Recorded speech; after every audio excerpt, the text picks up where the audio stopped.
दुम दुर्गाय नमः। नमस्कार दोस्तों, आप समस्त श्रोतागण का आपके यूट्यूब चैनल जीवन अमृत पर हार्दिक अभिनंदन है।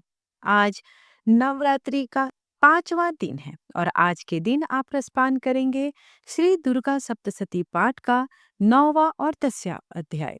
इसके पहले की कथा का रसपान करने के लिए आप सबका बहुत बहुत धन्यवाद।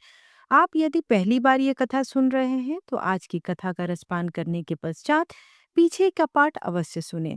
किसी भी पाठ को संपूर्ण सुनने से आपको लाभ प्राप्त होता है और किसी भी कथा को आधी अधूरी सुनने से उसका दोष भी लगता है। नवरात्रि के इस पावन दिन पर कथा का श्रवण करने के पश्चात जय माता रानी लिखकर एक सकारात्मक ऊर्जा का आदान प्रदान अवश्य करें। दुर्गा सप्तशती पाठ के 9वें अध्याय में निशुंभ वध का वर्णन है। ध्यान। मैं अर्धनारीश्वर के श्री विग्रह के निरंतर शरण लेती हूँ। उसका वर्ण बंदूक पुष्प और सुवर्ण के समान रक्त पीत मिश्रित है। वह अपनी भुजाओं में सुंदर अक्षमाला, पास, अंकुश और वरद मुद्रा धारण करता है। अर्धचंद्र उसका आभूषण है तथा वह 3 नेत्रों से सुशोभित है। राजा ने कहा, भगवन, आपने रक्त बीज के वध से संबंध रखने वाले देवी चरित्र का यह अद्भुत महात्म्य मुझे बतलाया।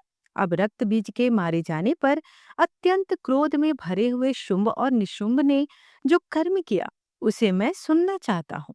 ऋषि कहते हैं, हे राजन, युद्ध में रक्त बीज तथा अन्य दैत्यों के मारे जाने पर शुंभ और निशुंभ क्रोध की सीमा न रही। अपनी विशाल सेना इस प्रकार मारी जाती देखकर निशुंभ अमरस में भरकर देवी की ओर दौड़ा। उसके साथ असुरों की प्रधान सेना थी। उसके आगे पीछे तथा पार्श्व भाग में बड़े बड़े असुर थे जो क्रोध से ओट चबाते हुए देवी को मार डालने के लिए आए। महापराक्रमी शुंभ भी अपनी सेना के साथ मातृगणों से युद्ध करके क्रोधवश चंडिका को मारने के लिए आ पहुंचा।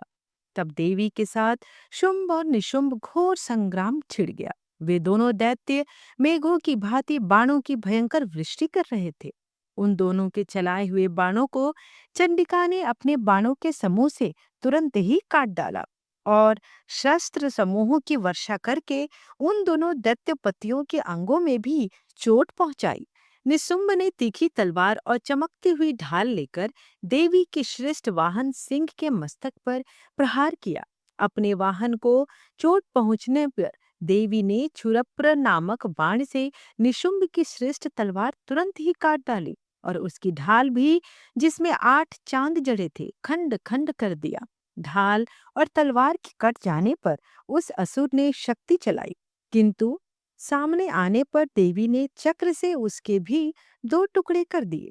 अब तो निशुंभ क्रोध से जल उठा और उस दानव ने देवी को मारने के लिए शूल उठाया, किंतु देवी ने समीप आने पर उसे भी मुक्के से मारकर चूर्ण कर दिया। तब उसने गदा घुमाकर चंडी के ऊपर चलाई, परंतु वह भी देवी के त्रिशूल से कटकर भस्म हो गई। तदंतर दैत्यराज निशुंभ को फरसा हाथ में लेकर आते देख देवी ने बाण समूहों से घायल कर धरती पर सुला दिया। उस भयंकर पराक्रमी भाई निशुंभ के धराशायी हो जाने पर शुंभ को बड़ा क्रोध हुआ और अंबिका का वध करने के लिए वह आगे बढ़ा। रथ पर बैठे बैठे ही उत्तम आयुधों से सुशोभित अपनी बड़ी बड़ी 8 अनुपम भुजाओं से समूचे आकाश को ढककर वह अद्भुत शोभा पाने लगा। उसे आते देख देवी ने शंख बजाया और धनुष की प्रत्यंचा को भी अत्यंत दुस्सह शब्द किया। साथ ही अपने घंटे के शब्द से, जो समस्त दैत्य सैनिकों का तेज नष्ट करने वाला था, संपूर्ण दिशाओं को व्याप्त कर दिया।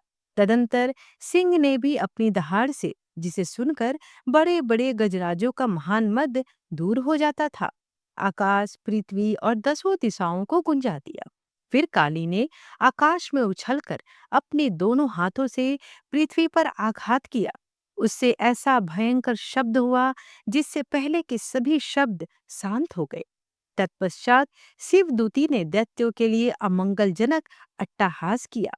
इन शब्दों को सुनकर समस्त असुर थर्रा उठे, किंतु शुंभ को बड़ा क्रोध हुआ। उस समय देवी ने जब शुंभ को लक्ष्य करके कहा, ओ दुरात्मन, खड़ा रह, खड़ा रह। तभी आकाश में खड़े हुए देवता बोल उठे, जय हो, जय हो। शुंभ ने वहां आकर ज्वालाओं से युक्त अत्यंत भयानक शक्ति चलाई। अग्निमय पर्वत के समान आती हुई उस शक्ति को देवी ने बड़े भारी लूके से दूर हटा दिया।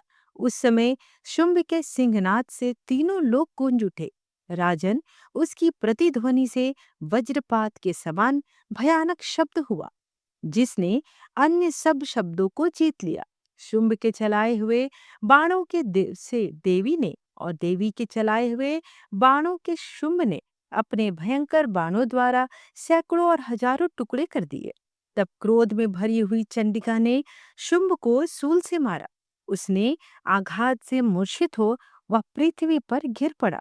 इतने में ही निशुंभ की चेतना हुई और उसने धनुष हाथ में लेकर बाणों द्वारा देवी काली तथा सिंह को घायल कर डाला।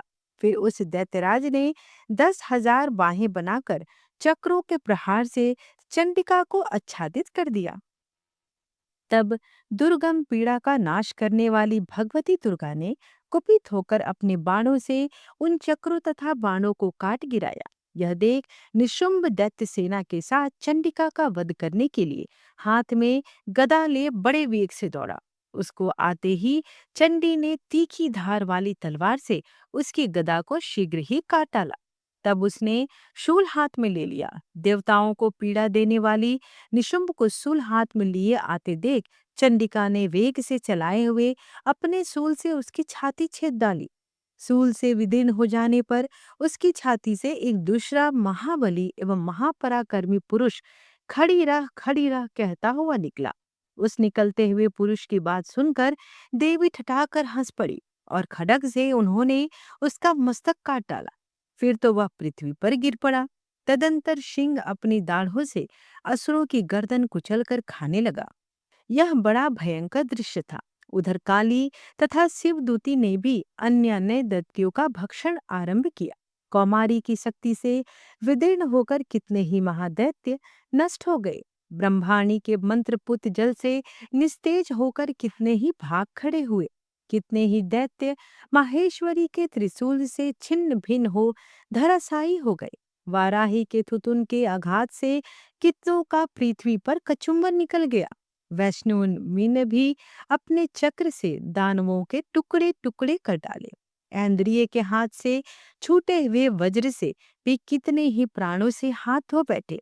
कुछ असुर नष्ट हो गए, कुछ उस महायुद्ध से भाग गए तथा कितने ही काली शिवदूती तथा सिंह के ग्रास भी बन गए। 10वां अध्याय। मैं मस्तक पर अर्धचंद्र धारण करने वाली शिव शक्ति स्वरूपा भगवती कामेश्वरी का हृदय में चिंतन करती हूँ। वे तपाए हुए स्वर्ण के समान सुंदर हैं।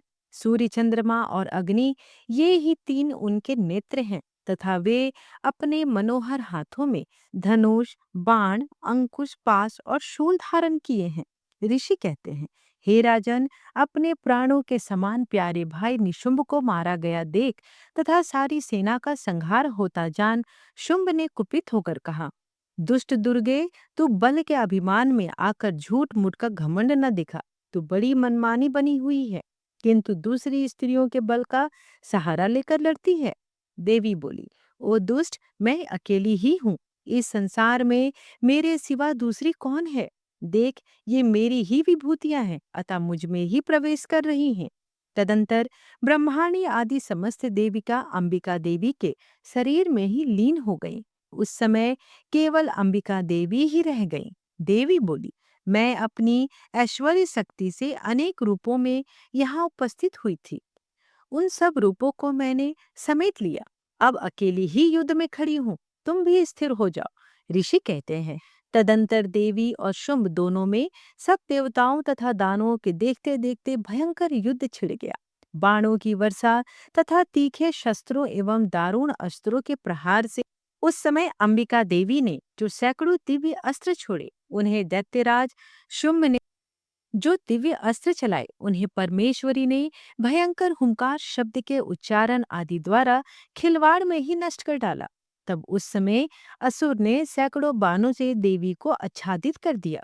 यह देख क्रोध में भरी हुई उन देवी ने भी बाण मारकर उसका धनुष काट डाला। धनुष कट जाने पर दैत्यराज ने शक्ति हाथ में ली, किंतु देवी ने चक्र से उसके हाथ ही शक्ति को भी काट गिराया। तत्पश्चात दैत्यों के स्वामी शुंभ 100 चांद वाली चमकती हुई ढाल और तलवार हाथ में लेकर उस समय देवी पर धावा बोला। उसके आते ही चंडिका ने अपने धनुष से छोड़े हुए तीखे बाणों से उसकी सूर्य किरणों के समान उज्जवल ढाल और तलवार को तुरंत ही काट दिया। फिर उस दैत्य के घोड़े और सारथी मारे गए। धनुष तो पहले ही कट चुका था। अब उसने अंबिका को मारने के लिए उद्यत होकर भयंकर मुदगर हाथ में लिया। उसे आते देख देवी ने अपने तीक्ष्ण बाणों से उसका मुदगर भी काट डाला। उस पर भी वह असुर मुक्का तानकर बड़े वेग से देवी की ओर झपटा। उस दैत्यराज ने देवी की छाती में मुक्का मारा। तब उन देवी ने भी उसकी छाती में एक चांटा जड़ दिया। देवी का थप्पड़ खाकर दैत्यराज शुंभ पृथ्वी पर गिर पड़ा, किंतु पुनः सहसा पूर्ववत उठकर खड़ा हो गया। फिर वह उछला फिर वह उछला और देवी को ऊपर ले जाकर आकाश में खड़ा हो गया। तब चंडिका आकाश में भी बिना किसी आधार के ही शुंभ के साथ युद्ध करने लगी। उस समय दैत्य और चंडिका आकाश में एक दूसरे से लड़ने लगे। उनका वह युद्ध पहले सिद्ध और मुनियों के साथ विस्मित करने वाला हुआ। फिर अंबिका ने शुंभ के साथ बहुत देर तक युद्ध करने के पश्चात उसे उठाकर घुमाया और पृथ्वी पर पटक दिया। पटके जाने पर पृथ्वी के आने पर वह दुरात्मा दैत्य पुनः चंडिका का वध करने के लिए उनकी ओर बड़े वेग से दौड़ा। तब समस्त दैत्यों के राजा शुंभ को अपनी ओर आते देख देवी ने त्रिशूल से उसकी छाती छेद कर उसे पृथ्वी पर गिरा दिया। देवी के शूल की धार तब समस्त दैत्यों के राजा शुंभ को अपनी ओर आते देख देवी त्रिशूल से उसकी छाती छेद कर उसे पृथ्वी पर गिरा दिया। देवी के शूल की धार से घायल होने पर उसके प्राण पखेरु उड़ गए और वह समुद्रों, द्वीपों तथा पर्वतों सहित समूची पृथ्वी को कपाता हुआ भूमि पर गिर पड़ा। तदंतर उस दुरात्मा के मारे जाने पर संपूर्ण जगत प्रसन्न एवं पूर्ण स्वस्थ हो गया तथा आकाश स्वच्छ दिखाई देने लगा। पहले जो उत्पात सूचक मेघ और उल्कापात होते थे वे सब शांत हो गए तथा उस दैत्य के मारे जाने पर नदियां भी ठीक मार्ग से बहने लगी। उस समय शुंभ के मृत्यु के बाद संपूर्ण देवताओं का हृदय हर्ष से भर गया और गंधर्वगण मधुर गीत गाने लगे। दूसरे गंधर्व बाजे बजाने लगे और अप्सराएं नाचने लगी। पवित्र वायु बहने लगी। सूर्य की प्रभा उद्दम हो गई। अग्निशाला की बुझी हुई आग अपने आप प्रज्वलित हो उठी तथा संपूर्ण दिशाओं के भयंकर शब्द मानो शांत हो गए। इस प्रकार श्री मार्कंडेय पुराण में सार्वणिक मनवंतर की कथा के अंतर्गत शुंभ और निशुंभ नामक 9वां और 10वां अध्याय यहीं पर संपूर्ण हुआ। आइए अब माता की आरती करते हैं। अम्बे गौरी मैया जय श्यामा गौरी, तुमको निस दिन ध्यावत हरि ब्रह्मा शिवरी। जय अम्बे गौरी, मांग सिंदूर विराजत, टीको मृग मद को उज्ज्वल से दो नैना, चंद्र बदन नीको। जय अम्बे गौरी, कनक समान कलेवर, रक्तांबर राजे, रक्त पुष्प गले माला, कंठन पर साजे।